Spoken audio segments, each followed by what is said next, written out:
오늘은 긴급한 위기에서 우리는 어떻게 해야 하는가, 긴급한 위기에서 우리는 어떻게 해야 하는가라는 제목으로 함께 은혜를 나누고자 합니다. 살다 보면은 정말 긴급하고 이 위태로운 절대절명의 순간들이 찾아옵니다. 많진 않은데 어떤 사람에게는 한 번, 어떤 사람에게는 두 번, 뭐 그런 일이 있죠. 운전하다가도 갑자기 역주행하는 사람들이 있습니다. 저도 한번 어느 도로에 들어갔는데 역주행하는 사람이 있었어요. 그 사람이 누구냐면 저였어요. 저 잘못 들어가고 고속도로 거기 나오는 데인데 저 고속도로 들어갔는데 그쪽으로 들어가서 저 사람이 막 오는 겁니다. 그래서 저 사람 왜 잘못 들어오나 그랬더니 제가 잘못 들어. 그 사람은 얼마나 깜짝 놀랐을까. 어떤 분에게는 사업의 위기일 수도 있고 사고일 수도 있고 질병일 수도 있고 또 어떤 우리 학생들에게는 뭐 시험과 관련된 이슈일 수도 있고 그렇습니다.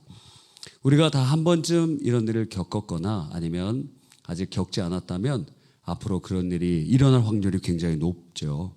그 위기 속에 넘어지거나 큰 상처를 입습니다. 여러분은 그 위기를 어떻게 이겨내셨습니까? 저는 이제 목회 사역 중에 큰 위기가 이제 뭐 있었다고 하면 안다고 한다면 그때 어떻게 했냐면 이제 기도했어요. 기도. 그 단식 기도원에 들어가 갖고 그건 물도 안 먹더라고. 물도 안 먹고 이렇게 단식 기도에 들어가서 하나님 어떻게 해야 됩니까? 예? 교회를 계속 섬겨야 됩니까? 사임해야 됩니까? 하나님 앞에 물어봤더니 하나님 가라 그러시면 제가 가겠습니다. 언제라도 하나님 말씀이면 오케이 할 준비가 되어 있거든요. 근데 하나님의 음성이 아직까지 들리지 않고 있어요. 그래서 계속 있는 거예요. 그래서 아직까지 안 들리는, 가라는 말씀을 안 하시니까 그냥 가만히 있는 거예요. 여러분, 자, 오늘 본문은 이러한 긴급한 위기가 다가올 때 우리가 어떻게 해야 되는가를 보여주고 있어요. 출애굽한 이스라엘은 신광야라는 곳을 떠나서 르비딤의 장막을 칩니다. 그런데 그곳에 있을 때, 그 르비딤에 있을 때 이제 시내 광야 북쪽에 아마 산 것으로 추정되는 아말렉 사람들이 공격해 온 거예요. 이동하느라고 피곤하고 지쳐있던 약한 사람들을 후미에서부터 공격을 해버렸습니다. 그들은 하나님을 두려워하지 않고 하나님의 백성들 치기를 무서워하지 않았어요. 이에 출애굽 이후에 첫 전투가 이루어집니다. 한번 생각해 보세요.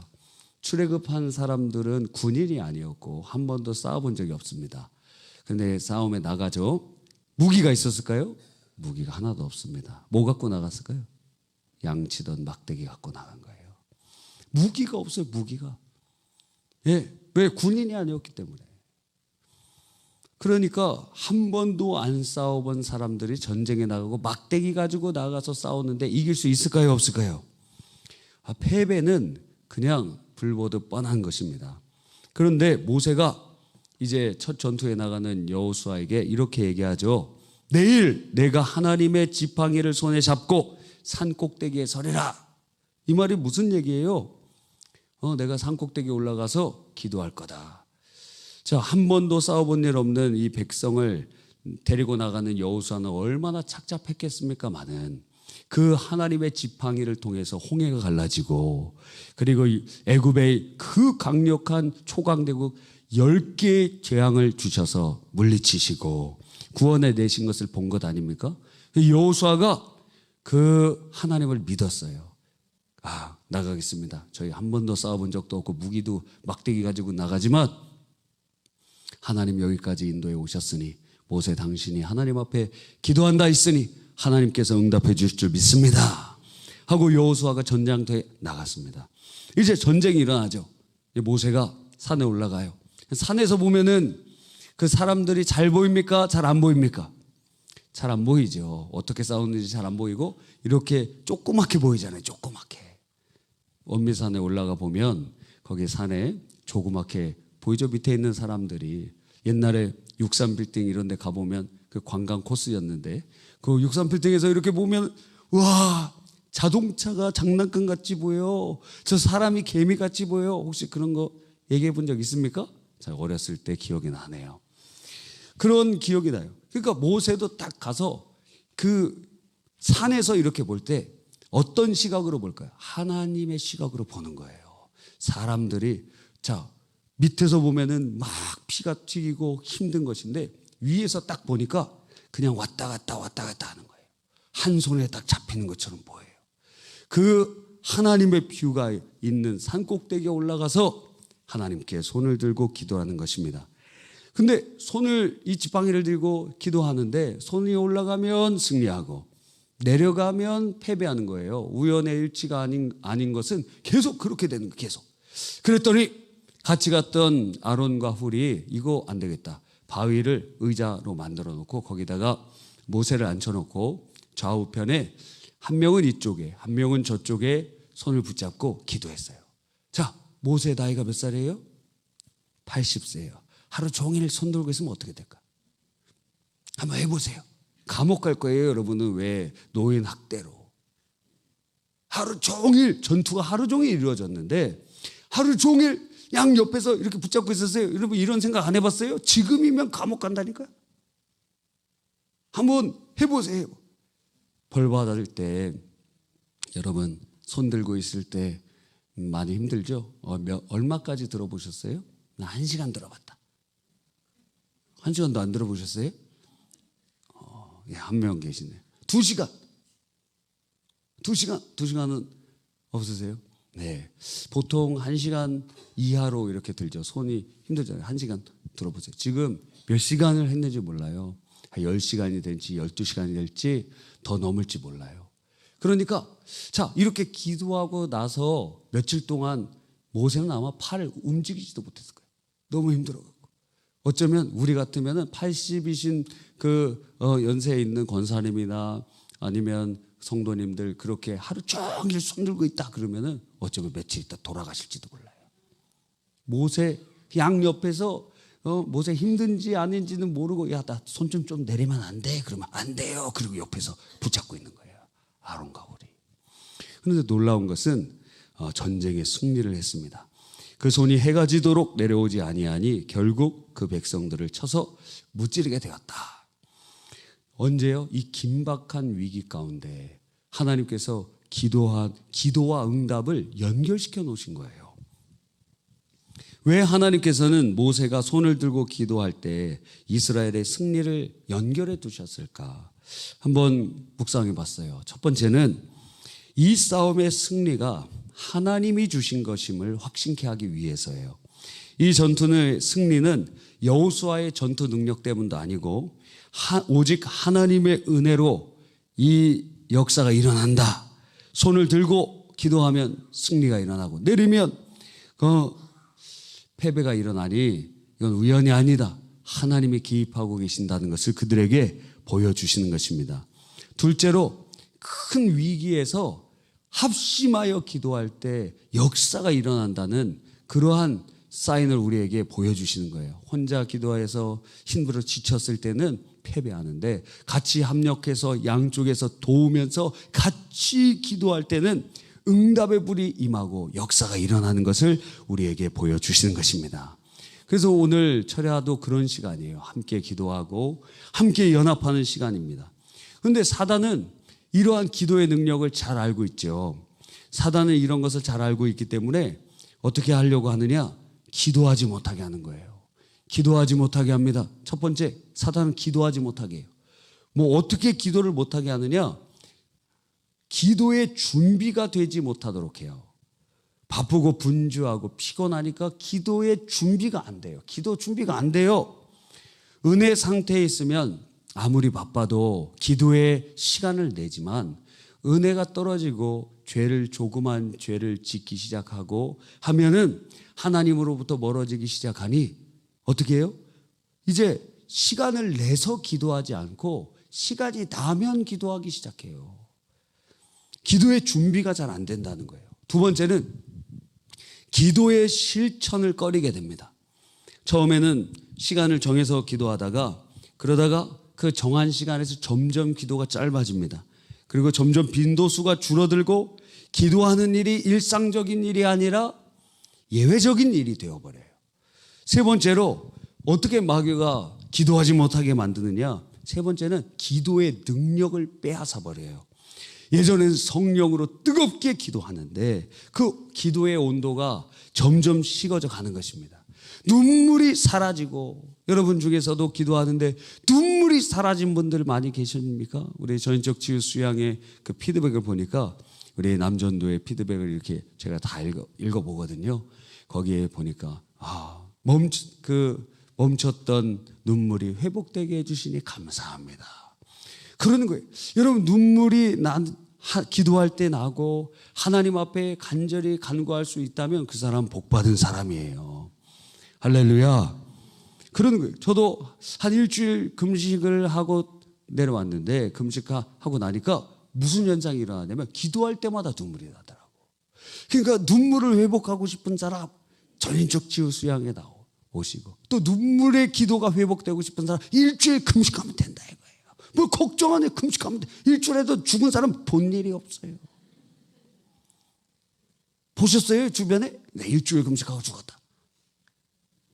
보신 적 있어요? 없잖아요. 네. 여러분, 근데 그때 기억이 나요. 일주일 금식하고 나니까 기도할 때마다 눈물이 나요. 기도할 때마다 눈물이 나요.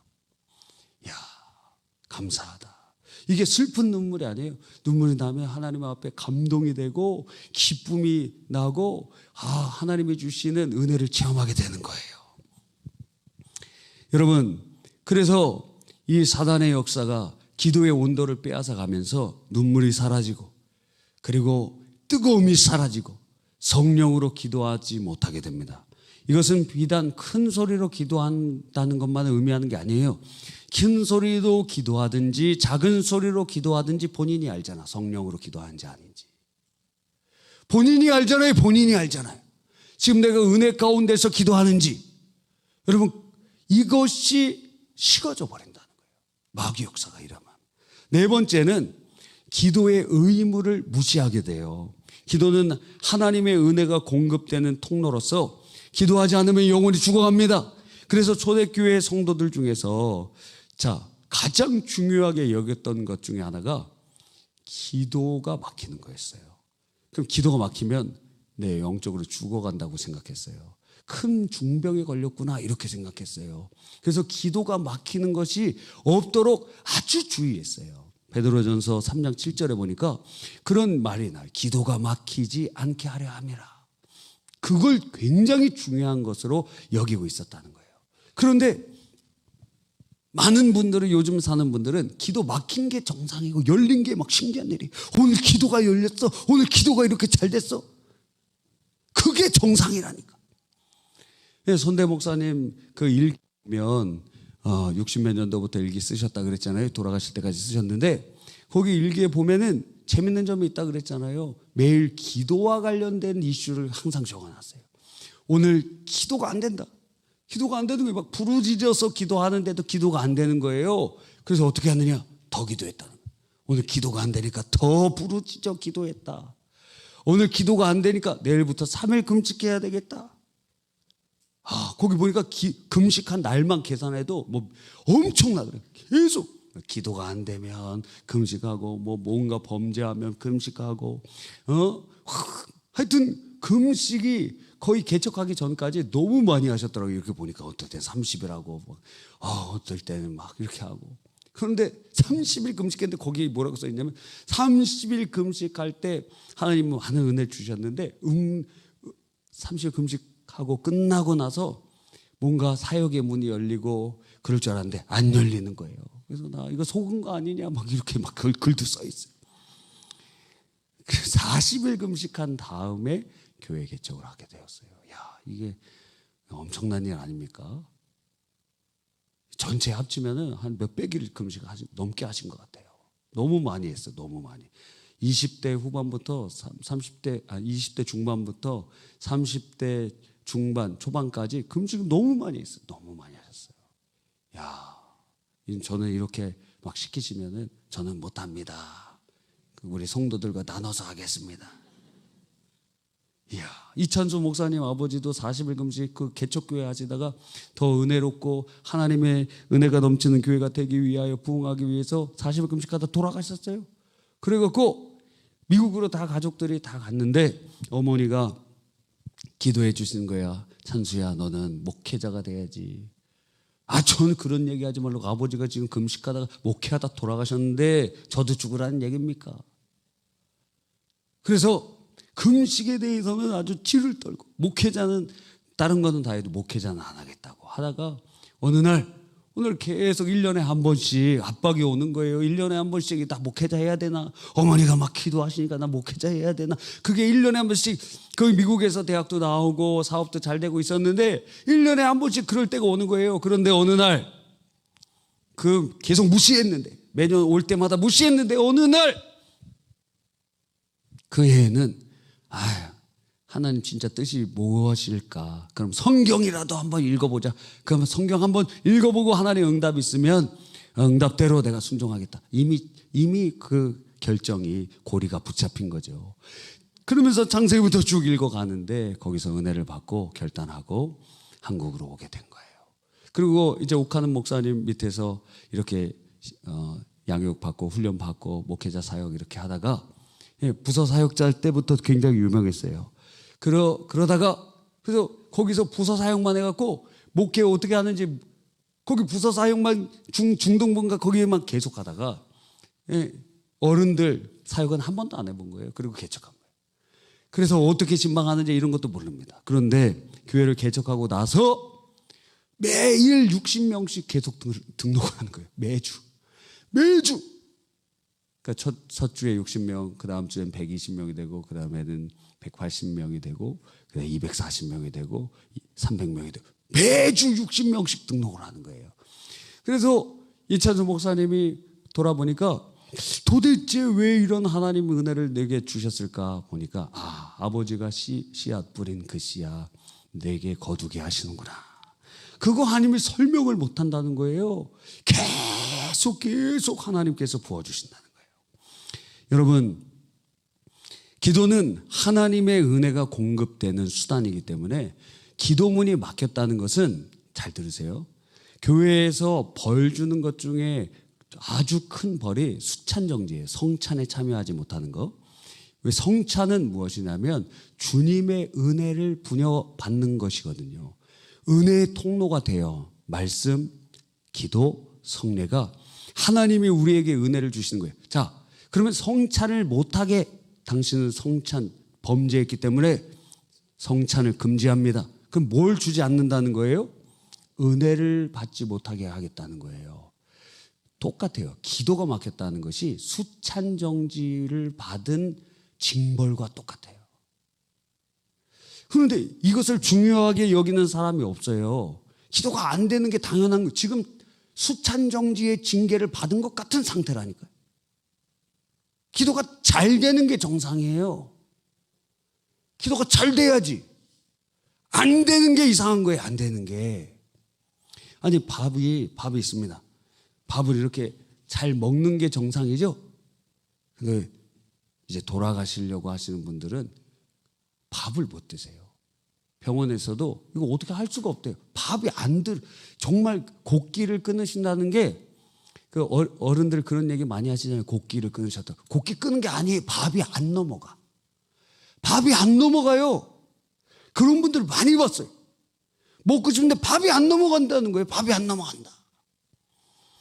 여러분, 그러니까 기도가 안 된다는 것이 어떤 상태? 이런 심각한 상태라는 거예요. 그래서 이것은 우리가 정말 영혼이 죽어가는 것입니다. 그런데 영적으로 무감각해진 우리들은 이제 강팍해져서 어떻게 되냐면, 이제 교회 안에서 이렇게 얘기하는 사람들은 저는 깜짝 놀래요. 아니, 기도만 하면 다 되느냐? 아니, 기도만 하면 다 되느냐고, 이것도 하고 저것도 해야지. 진짜 하나님 앞에 쓰임받는 사람 절대 그런 얘기 안 해요. 기도하고 주의를 하지. 성령보다 기도보다 앞서지 않는다 이거예요. 할렐루야. 여러분, 그래서 사탄이 이 기도의 역사가 일어날 때 능력이 일어나니 첫 번째 어떻게 한다 그랬어요? 기도를 못하게 만드는 거예요. 기도를 어떻게 못하게 해요? 4가지로 못하게 하는 거예요. 자, 그게 두 번째로 이 사단의 역사가 우리가 기도를 못하는 것을 방해 못했어요. 이제 기도합니다. 기도 못하게 해야 되는데 기도하기 시작해요. 그러면 두 번째, 사탄이 우리에게 어떻게 걸려 넘어뜨리게 하느냐? 믿음으로 기도하지 못하게 해요. 기도는 하는데 믿음이 없어요. 자, 그럼 응답받을 수 있을까요? 야고보서 1장 6절에 보면 오직 믿음으로 구하고 조금도 의심하지 말라. 의심하는 자는 마치 바람에 밀려 요동하는 바다 물결 같으니 이런 사람은 무엇이든지 주께 얻기를 생각하지 말라. 기도 응답 받을 생각하지 말라. 믿음 없으면, 기도할 때 믿음으로 간구하지 않으면 기도 응답 받을 생각하지 말라는 거예요. 여러분, 그러니까 믿음이 없이 기도하는 것은 하나님을 기만하는 거예요. 믿음이 없이는 하나님을 기쁘시게 하지 못하나니 히브리서 11장에 나와 있잖아요. 하나님께 나아가는 자는 반드시 그가 계신 것과 하나님의 존재와 그를 찾는 자에게 상 주시는 이심을, 선하신 하나님이심을, 우리의 기도를 응답해 주시는 하나님이심을 믿어야 할지니라. 그럼 기도하면 난 줄로 믿어야지. 아니, 병이 들었어요. 그러면 하나님 고쳐주십시오. 무슨 기도를 하는 거예요? 그냥 한풀이 하는 거예요? 주님이 나를 고쳐주신다는 믿음으로 기도해야 될 거 아니에요. 이것을 잘 개발한 분이 조용기 목사님이 그것을 잘 개발했어요. 그래서 하나님께서 우리에게 마음과 상상력을 주셨는데 기도 응답을 그 마음에다 그리라는 거예요. 왜? 믿음으로 구하라. 믿음은 바라는 것들의 실상이요 보이지 않는 것의 증거다 했어요. 하나님 앞에 소망하는 그것이 이루어진 것이 지금 내 눈에 보이지 않아도 마음에는 그려질 수 있다 이거예요. 우리의 심령에는 새겨질 수 있다는 거예요. 그러면 기도할 때 그렇게 기도하라는 거예요. 그렇게. 그러니까 그 유명한 일화 있잖아요. 천막교회에서 이제 목회를 하고 있는데 이제 신방하려고 그러니까 자전거가 필요해요. 그 자전거를 타면서 신방하려고 벌써 5, 60년 전 얘기입니다. 자전거를 타면서 신방하려고 그러는데 하나님 자전거 주십시오. 그랬더니 어느 날 하나님의 음성이 들려오면서 무슨 자전거를 주겠느냐. 하나님 그냥 자전거 주십시오. 구체적으로 기도해라. 그래서 당시 일제 자전거 중에 뭐 좋은 자전거가 있었대요. 그래서 무슨 자전거, 두발 자전거에 어떤 모양의 무슨 메이커의 그런 자전거 하나님 주십시오. 마음속에 그 받은 거를 막 그리면서 기도했어요. 그리고 어떻게 했냐면 교회 성도님들한테 하나님 자전거 주셨다고, 신방하러 다닐 수 있도록 하나님 자전거 주셨습니다. 그랬더니 어떤 성도님이 그 자전거 한번 봤으면 좋겠습니다. 목사님 댁에 찾아가고 보려고 그러니까 마음에 주셨습니다. 마음에 주셨습니다. 마음에. 우리 전도사님, 그때 전도사님이셨던 것 같은데 우리 전도사님 너무 기도 많이 하다가 정신 이상하게 된 것 같다고. 그런데 믿음의 법칙, 바라봄의 법칙을 사용한 거예요. 하나님을 신뢰한다면 그 신뢰의 증거가 어디로부터 나타나느냐? 그 심령의 마음 속에 실상으로 드러나야 된다는 거예요. 이 믿음의 은사가 있는 사람은 저절로 이게 알아져요. 그냥 되겠구나. 그냥 믿어져요. 그냥 믿어져. 여러분도 그런 경험들이 있을 것 아닙니까? 없으세요? 믿음의 경험들이 있잖아요. 은사가 없더라도 어느 순간에 그냥 저절로 믿어지잖아요. 딱 사업을 시작했는데 잘 되겠다. 그냥 믿어져요. 그냥 믿어져요. 그래서 진짜 잘 돼. 근데 어떤 데는 딱 보면 안 되겠다. 헤어져. 니네 헤어져. 그냥 저절로 알아지는 때가 있어요. 그냥 저절로. 지금 결혼하신 분들한테 헤어지라는 게 아니에요. 끝까지 가야 됩니다. 십자가에 끝까지 죽을 때까지 짊어지고 가야 돼요. 예. 여러분, 그래서 이 기도를 해야 되는 것입니다. 근데 믿음으로 기도하지 못하도록 하는 거예요. 제가 봤을 때 한 90%의 성도들이 믿음으로 기도하지 않아요. 거의 그냥 자기 감정을 토로하는 것으로 토설로 그치는 경우가 많아요. 믿음으로 구하는 자들은 기도를 처음에는 애통으로 시작하지만, 여러분, 우리가 기도할 때 하나님께서 우리의 마음을 어떻게 바꿔주시죠? 처음에는 눈물로 시작됐던 기도가 나중에는 찬송으로 바뀌어 있잖아요. 우리가 시편이 다 그런 것 아닙니까? 하나님, 저 이렇게 힘들어요. 나 괴로워요. 내 원수들은 왜 이렇게 많습니까? 그런데 나중에는 주님을 찬양하잖아요. 기도하다 보면 이런 역사가 일어나잖아요. 기도하다 보면 이런 은혜가 임하게 되는 것 아닙니까? 그러니까 주님께서 불신앙의 상태에서, 애통의 상태에서 믿음의 상태로 바꿔주시는 거예요. 그것을 의식하면서 더욱 우리가 주여 내가 믿나이다, 내가 믿음이 없으면 믿음 없음을 도와주십시오, 마음속으로 하나님께서 역사하실 것을 기대하면서, 할렐루야, 하나님께서 주시면 저절로 믿어질 때가 있고, 저절로 안 믿어져도 주님께서 우리에게 마음을 주셨으니 거기다가 내가 구한 것은 받은 줄로 믿노라. 무엇을 원합니까? 여러분 원하는 게 뭐예요? 마음에다 그래요. 자녀의 치유입니까? 그래요. 자녀의 구원입니까? 마음에 그리세요. 그리고 여러분의 어떠한 기도의 응답이 그것이 무엇이든지 간에 하나님의 마음에 합한 기도라면 언젠가 응답될 것인데, 그 언젠가가 어느 때냐? 믿음이 오면 응답의 역사가 일어난다는 거예요. 할렐루야. 여러분, 그러니까 사탄은 우리에게 믿음 없이 기도하도록 하는 거예요. 5만 번 기도 응답받는 조지 뮬러를 연구한 학자들이 이 조지 뮬러가 6가지의 특징을 가지고 기도하더라는 거예요. 첫 번째가 축복의 근원은 예수님이다. 그래서 예수님의 공로를 의지하는 거예요. 그것을 믿는 거예요. 예수께서 십자가에서 죽으시고 부활하심으로 우리에게 죄와 사망과 저주의 권세에서 우리 해방하셨으니, 지금 내가 돈이 없으면 예수 안에 돈도 있고, 우리 중에 고아 중에 누가 아프면 예수 안에 치유가 있고, 그 예수 안에 있는 모든 축복의 근원 되신 예수님을 믿음으로 기도했다는 거예요.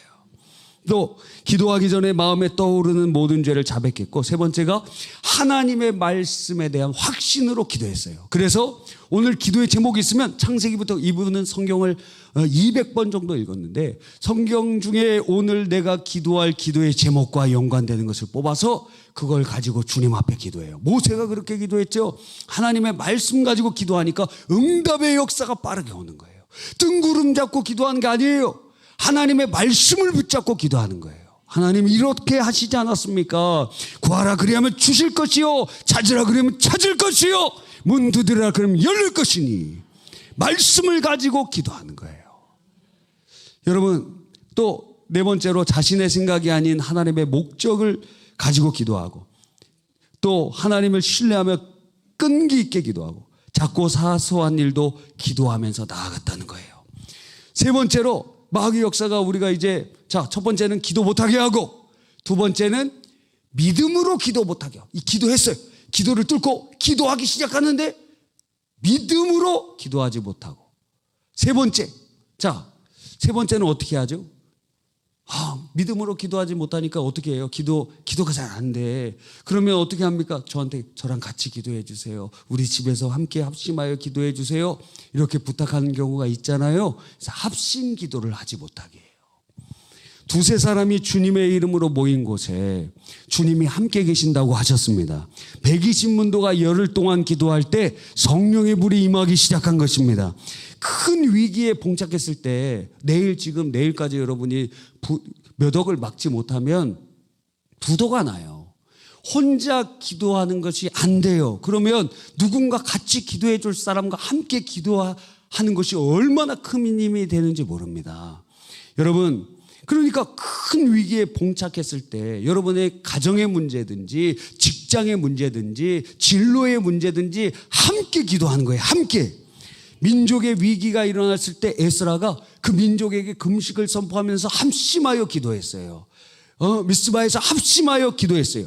니느웨가 요나를 통해서 멸망당할 것이라는 예언이 선포되니까 그 왕이 아주 동물까지 다 금식시키면서 합심하여 기도했어요. 그랬더니 그 니느웨가 망하지 않게 된 것입니다. 삼겹줄은 쉽게 끊어지지 않는다고 말씀하고 계세요. 철야 기도에 왜 여러분을 초청해서 기도하도록 합니까? 혼자 기도하기는 어려우니까, 혼자 기도하기는 5분도 힘드니까, 혼자 기도하기 어려우니까 같이 기도해서 그 기도의 벽을 뚫고 응답의 불에 임할 때까지 나아가는 것입니다. 할렐루야. 교구 기간 부흥도 합심 기도의 여부에 달려 있어요. 이게 진짜 부흥하고 싶으면, 진짜 무슨 역사가 일어나고자 하면 그 교구에 매일 합심하여 임원들, 구역장들 와서 기도하기 시작하면 하나님의 놀라운 일들이 일어날 줄 믿는 것입니다. 할렐루야. 예, 놀라운 역사가 일어날 줄 믿습니다. 자, 네 번째. 자, 여기까지 사탄이 못 막았어요. 그러면 네 번째로 또 어떻게 하냐면 기도하다가 응답을 받고 가야 되는데 기도하다가 그냥 가게 만들어요, 사탄이. 여러분, 지금 내일 죽는 날이라면 오늘 잠자면서 기도할 수 있어요? 야곱이 그랬잖아요. 내일 형이 군대 400명을 끌고 와요. 야곱은 다 합쳐도 70명밖에 안 되는데 많아도. 그런데 400명을 끌고 오는 거예요. 예, 다 죽었다는 거예요. 내일이면 죽는 거예요. 그러니까 오늘 주님, 오늘 당신이 복을 주시지 않으면 저 내일 죽습니다. 어차피 죽습니다. 환도뼈가 뭐 위골이 되든지 내일이면 망하는데 오늘 내게 복을 주시지 않으면 못 갑니다. 여러분, 기도 응답이 올 때까지 기도해야 될 거 아니에요. 아니, 지금 그렇게 안 급한 일이에요? 정말 위급한 일 아니에요? 그러면 응답을 받을 때까지 기도해야지. 근데 많은 사람이 그냥 기도하다가 갑니다. 여러분, 예수님께서도 겟세마네 동산에서 응답 받을 때까지 3번이나 기도하셨어요. 그런데 주님도 응답 받고 십자가로 나아가셨어요. 그 응답이 뭐예요? 무응답이에요, 무응답. 응답 중에 하나가 무응답이에요. 여러분, 응답은 크게 5가지가 있다 그러잖아요. 첫 번째, 예스, 내가 응답해 주겠다. 여러분, 우리 회장님, 주님께서 내가 내게 무엇을 줄고 솔로몬에게 그렇게 말씀하신 것처럼 물어보시면 자, 지금 잘 대답해야 됩니다. 뭐를 원하실 겁니까?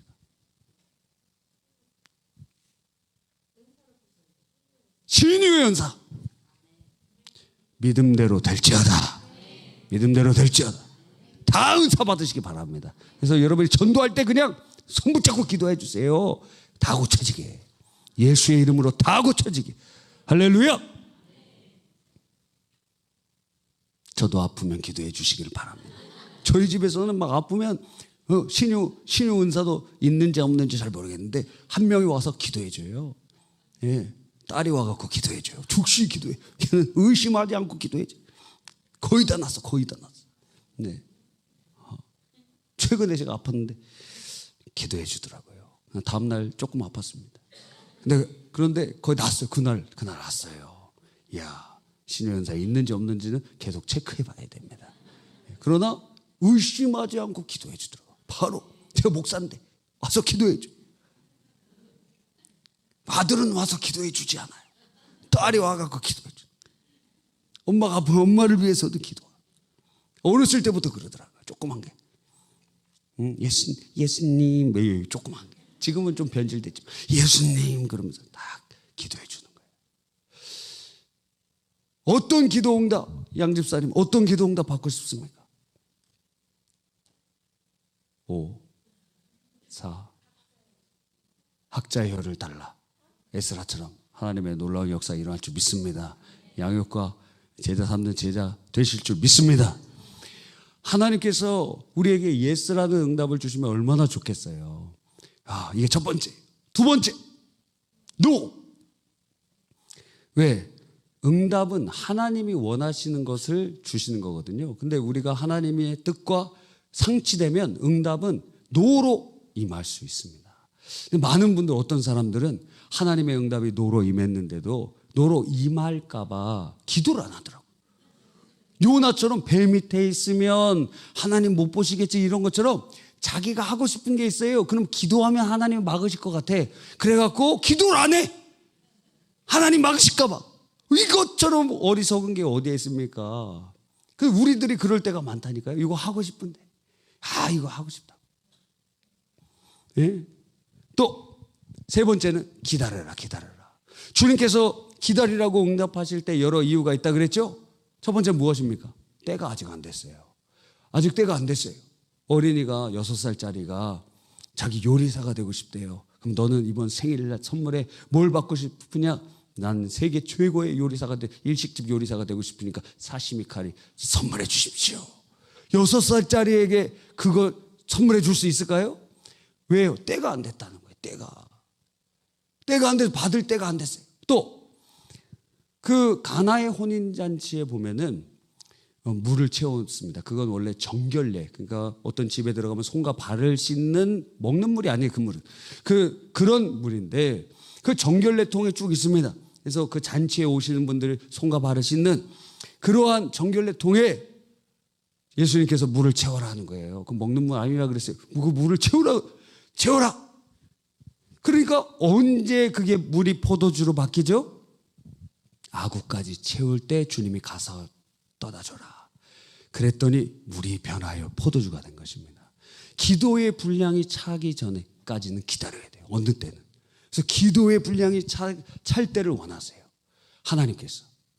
또 기타 여러 가지 이유들이 있을 수 있겠죠. 근데 기다리라는 응답 너무 힘들어요. 보통 주님께서는 15년, 20년 이렇게 기다리라고 하실 때가 많아요.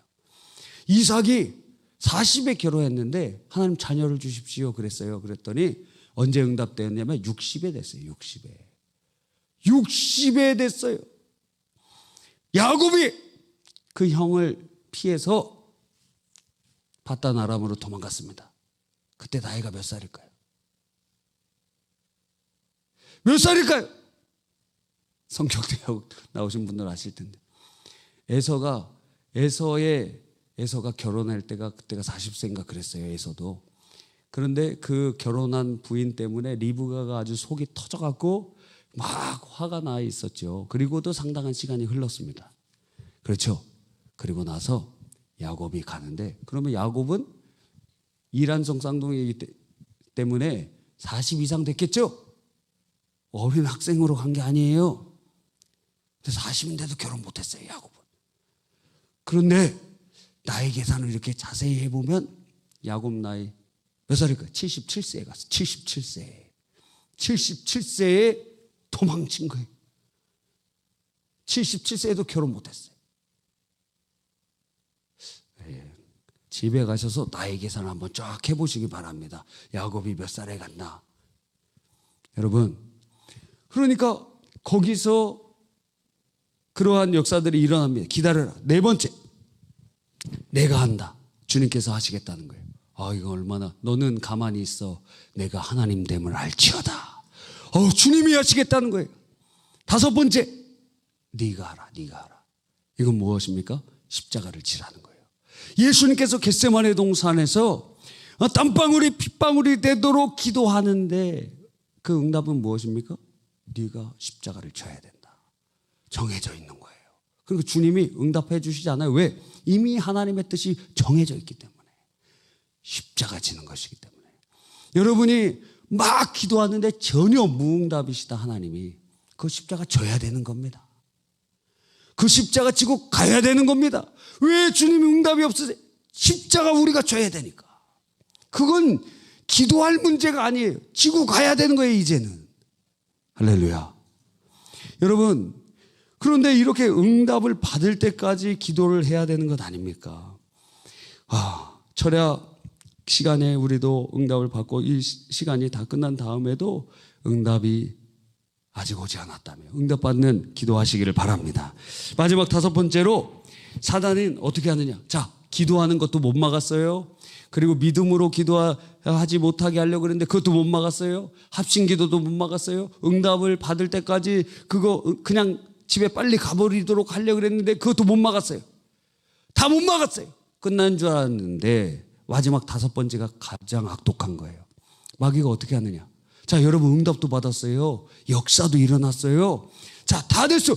이러면 성공한 것 같은데 사탄은 그러면 너 기도를 너의 공로로 삼아라. 너 사람들한테 얘기할 때 기도를 응답해 주신 하나님을 보지 못하고 너의 기도한 행위를 보도록 만들어라. 그렇게 바꾸는 거예요. 그러니까 이런 사람들의 특징은 무엇이냐면 나 100일 기도 하나님 앞에 열심히 했더니 그 기도했더니 응답이 되더라. 당신도 지금 응답이 안 되는 것은 100일 기도 한번 해봐. 그러니까 그 기도를 응답해 주신 하나님께 집중시키는 것이 아니라 그 기도 행위에 집중시키도록. 그러니까 너와 내가 다른 것이 무엇이냐. 나는 기도했고 너는 안 했고. 그러니까 행위가 하나님이 주신 은혜가 아니라 나의 기도의 행위에 집중하도록 만들어버리는 거예요. 이게 사탄의 역사예요. 그 바리새인들이 거기에 걸려 넘어진 것입니다. 바리새인들은 흠잡을 게 없는 사람들이에요. 하나님 말씀 그대로 지키고 일주일에 2번씩 금식하고 그리고 11조 드리고 선한 일하고 기도하고 하나님 앞에 열심히 기도하는 사람이었어. 흠이 없어요. 그러니까 우리들도 변질될 때 어떤 마음이 듭니까? 어느 날 내가 회개할 게 생각이 안 나요. 그럼 여러분은 중병에 걸린 겁니다. 회개할 게 생각이 안 나요. 회개할 게. 도대체 내가 회개할 게 뭐지? 내가 한 주간 동안 주님 뜻대로 잘 사는 것 같은데? 아니요. 주님께로 가까이 가면 갈수록 작은 죄가 더 세밀하게 보여요. 태양에 가까이 갈수록 빛 가운데 갈수록 드러나는 것처럼 말입니다. 그러니까 이 악한 마귀 사단이 공로로 만들어버려요. 그러니까 바리새인처럼 되게 만들어버려요. 하나님의 이름은 언급되지 않아요. 그러니까 교회에서도 이런 일이 얼마나 많은지 몰라요. 비단 기도뿐만이 아니에요. 그래서 우리 교회는 5가지를 자랑하지 말라 그랬잖아요. 첫째, 교회 이름 자랑하지 마라. 여러분 주위에 한번 살펴보세요. 교회 이름 자랑하는 교회들 다 불명예 얻게 돼요. 예수의 이름만 자랑해야지. 교회는 그분의 몸이지 그분보다 더 언급되면 안 된다는 거예요. 그래서 우리가 아주 좋은 교회 해림교회 나오고 있지만 해림교회 계속 얘기할 필요가 없어요. 왜? 예수님만 증거하면 되는 거예요. 할렐루야. 그러니까 두 번째로 교인수 자랑하지 말아라. 교인수 자랑하지 말아요. 자랑하지 마시기 바랍니다. 교인수 자랑하지 마세요. 세 번째, 교회 프로그램 이런 거 자랑하지 마요. 우리 교회는 뭐 제자 훈련도 하고 사역 그런 얘기하지 마요. 그거 다 무너뜨리게 하나님보다 더 언급되면 다 무너져요. 우리 교회는 뭐 확신반도 있고 성령반도 있고 전위적 치유수양에도 있고 그 얘기도 하지 마세요. 얘기도 하지 마. 왜? 주님보다 더 언급되면 다 무너지게 돼요. 네 번째, 교회 건물 자랑하지 마라. 하나님께서 이렇게 우리 좋은 건물도 주시고 아름답지 않습니까? 너무 아름답잖아요. 우리 96년에 입당했나? 벌써 거의 한 30년 정도 되는데 30년 지난 것 같아요? 물론 천장 보면 30년 지난 것 같은데 물론 옆에 보면은 옆에 보면 괜찮은 것 같아요. 벽돌이 다시 유행 돌아올 겁니다. 한 10년이나 20년 있으면 한 바퀴 뺑 돌았다가 다시 와. 저 강단도 강단을 한 명이라도 치우기를 원치 않으시면 안 치워요. 우리 성도님들이 저거 치우고 우리가 좀 변동시키려고 그랬는데 성도님들의 마음에 걸리는 분들이 계시더라고요. 그래서 어떤 분은 내가 죽은 다음에 옮겨주십시오. 이렇게 강하게 얘기하시는 분도 계시더라고요. 그래서 뭐 싸우면서 할 필요는 없잖아. 담임 목사는 더 좋아요. 왜? 강단이 높으면 더 좋아요. 권위적인 단단히 굉장히 높아갖고 목 아프잖아요. 여기 아픈 분들 막 목 아프면서 내려온 거예요. 그래서 칼빈 시대 때는 저기 위에서 올라가서 했어요. 저기 2층 정도 되는 높이에서. 왜 그러냐면 하나님의 말씀의 권위를 생각하면서. 우리 교회도 목사의 권위가 아니라 하나님의 말씀의 권위를 세우기 위해 단이 되게 높아요. 또 구조적으로 사실 요 단을 요만큼 내리려고 그랬어요. 요 밑에 뭐가 있냐면 비밀 장소가 있어요.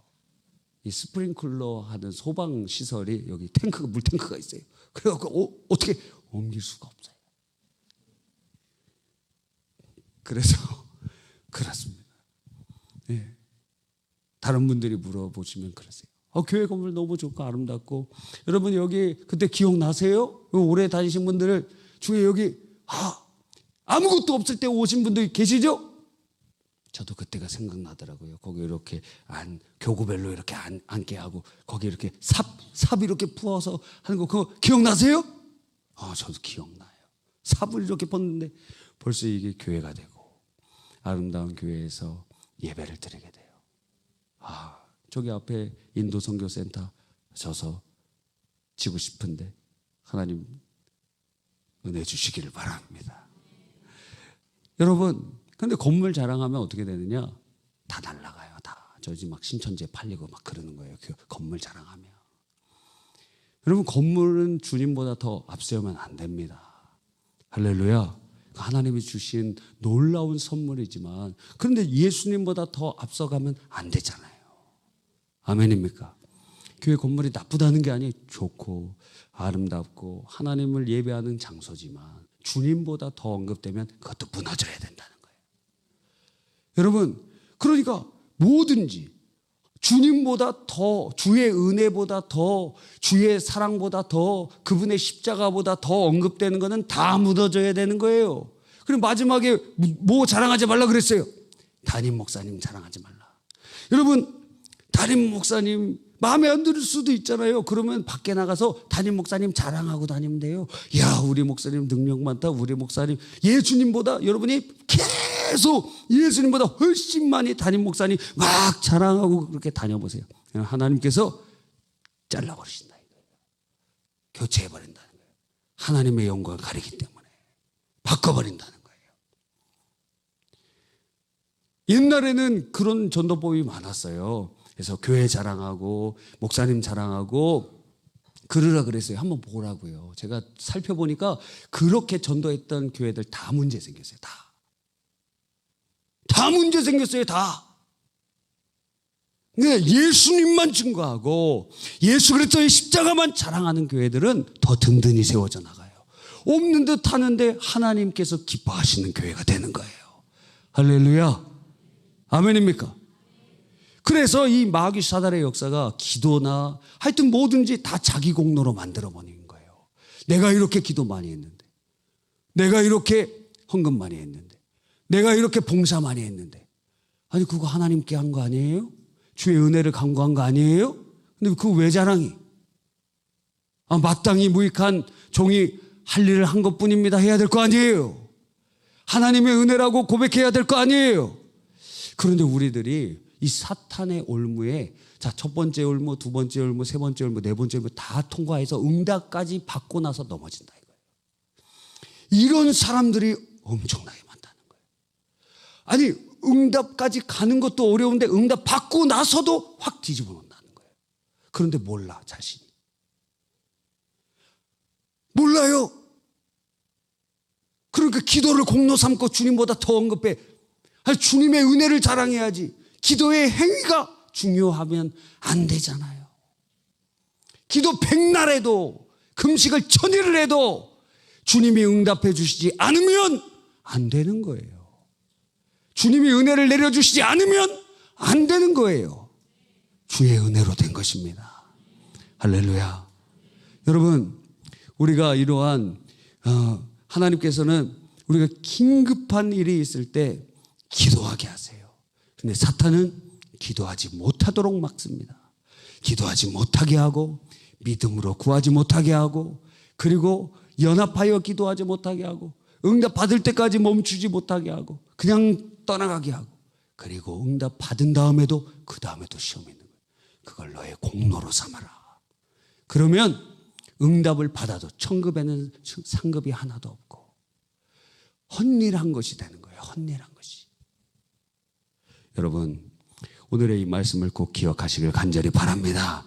이번 주에 그러면 우리가 긴급하게 기도해야 될 게 무엇입니까? 우리 반주를 부탁드려요. 첫 번째, 우리가 한 5번 정도 기도할 것인데, 첫 번째 우리가 기도할 것은 바로 이제 다음 주에 다가올 명절입니다. 여러분, 이 시간 좌우편에 있는 분 한번 손을 잡고 기도해 주세요. 그 집 아직 제사 안 끝난 집이 있어요. 그거 누가 끊어내야 됩니까? 하나님의 은혜가 우리 안에 있어야 되지 않겠어요? 하나님, 긍휼을 베풀어 주시옵소서. 하나님, 아직 우상 숭배가 끝나지 않은 가정 십자가 우뚝 세워주시고 복음화되게 하여 주시고, 유교, 또 어떤 가정은 예배를 드린다고 하는데 이 유교적인 것과 기독교가 혼합되어 있는 데도 있어요. 절대 그런 일이 일어나서는 안 돼요. 또 가족별로 다투는 일이나 문제 일어나는 일 없도록 이 다음 주에 있을 이 명절 위해서 우리 첫 번째로 기도할 터인데 함께 찬양한 후에 함께 기도합시다.